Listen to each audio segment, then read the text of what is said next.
les enfants, c'est la Mora Rivka et ensemble nous allons voir la nouvelle paracha, la paracha Béalotra. Béalotra. Dans la paracha Béalotra, il y a plusieurs choses très jolies. La première, c'est qu'on va voir la mitzvah du Kohen Gadol. Qu'est-ce qui se passait? Tous les jours, le Kohen Gadol venait dans la maison d'Hachem et allumait la menorah. Vous vous rappelez la menorah de Hanouka? Eh bien voilà, c'est celle-ci. Elle était belle, elle était faite en or et tous les jours le Kohen Gadol devait monter et l'allumer. Comment il l'allumait? Eh bien, il prenait des mèches, il prenait aussi de l'huile d'olive, il remplissait, il mettait la mèche et il l'allumait. Et il y avait un miracle. La lumière au milieu de la menorah restait toujours allumée. Comme ceci, regardez.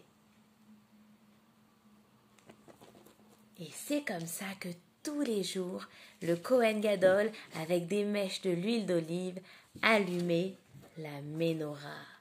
Et c'est celle-ci, au milieu, qui restait allumée tout le temps. Grâce à qui?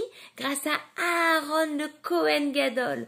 Aaron était le plus grand de tous les Kohen Gadol de la famille des Kohanim.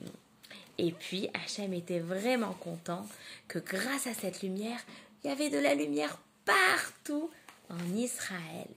Les Kohanim, avec le Kohen Gadol, pour allumer, ils mettaient l'huile d'olive dans une cade, une fiole d'huile qu'on voit ici. Et cette fiole d'huile d'olive pure, elle leur permettait d'allumer tous les jours la menorah. Et puis, en plus de ça, les Kohanim avaient une autre une mitzvah qui était super bien. Eh bien, on leur donnait 2 trompettes d'argent. Regardez, une trompette d'argent, 2 trompettes d'argent. À quoi ça sert ces 2 trompettes d'argent, les enfants? Je vais vous le dire. Quand les Juifs devaient voyager, c'était Hachem qui devait leur dire. Tout le temps, pour montrer qu'Hachem, il était au-dessus des Juifs, il envoyait sa nuée, un gros nuage blanc. Et il se cachait à l'intérieur. Mais quand la nuée, elle se levait, et elle montrait qu'elle commençait à avancer, vite, les Kohanim, ils savaient que ça y est, il fallait suivre la nuée qui allait leur montrer le nouveau chemin où aller dans le désert pendant les 40 ans. Alors vite, les Kohanim, ils sortaient les 2 trompettes d'argent et ils les sonnaient. Et ils sonnaient aussi les trompettes d'argent dans plusieurs cas. Quand ils voulaient réunir le peuple, quand on devait partir, quand il y avait la guerre pour dire attention, faites teshuva. Et vraiment, les Kohanim, ils étaient heureux de faire ça. Et aussi, quand ils étaient très joyeux, quand on donnait des sacrifices dans la fête, des korbanot à Rosh Chodesh, on sonnait ces trompettes. Et je vais aussi vous raconter une autre histoire. En dernier, je vous montre où était la menorah, à côté du Shulchan et du Mizbeach, cachée à l'intérieur du Kodesh. Ici, là où il n'y a que les Kohanim qui peuvent rentrer et l'allumer tous les jours. Et enlever les mèches qui ont brûlé, comme ça. Vous voyez, c'est devenu tout noir. Quand ça a brûlé, eh bien, le Kohen, il enlevait ça tous les matins et il rallumait tous les jours. C'était vraiment magnifique. Mais vous savez pas ce qui s'est passé?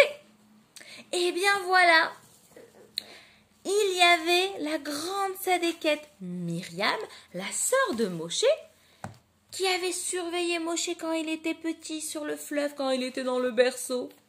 Eh bien Myriam, elle avait dit quelque chose de pas très gentil. Elle savait pas que c'était pas gentil Myriam, mais elle a quand même dit.